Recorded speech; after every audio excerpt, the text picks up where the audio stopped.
Presented by Dinesh Divakar.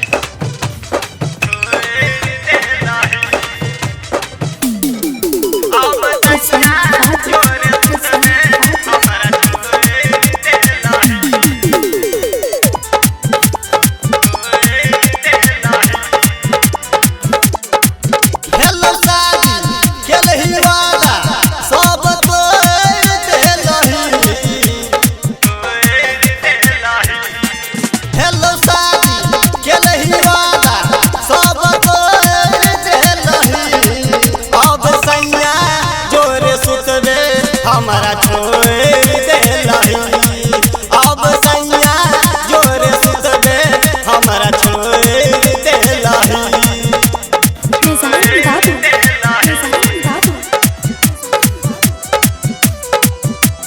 गंधराई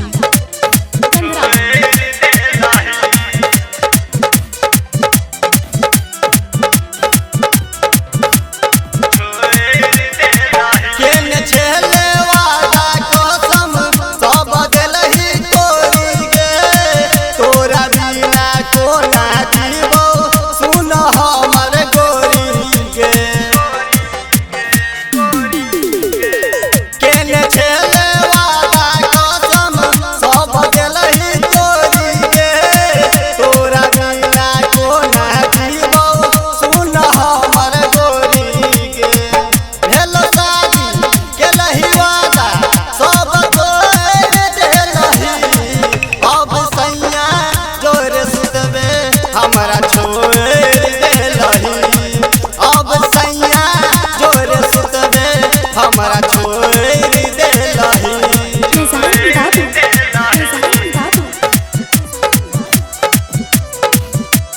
गंधराई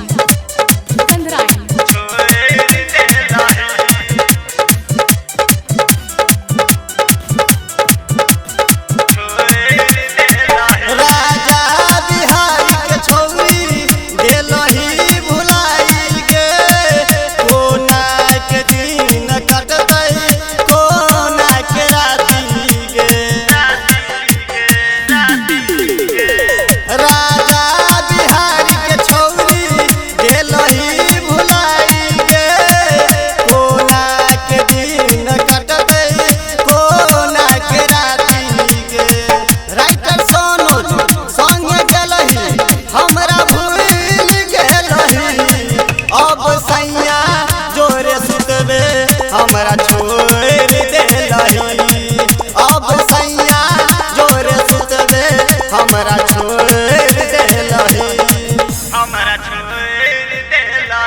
SK Recording Studio।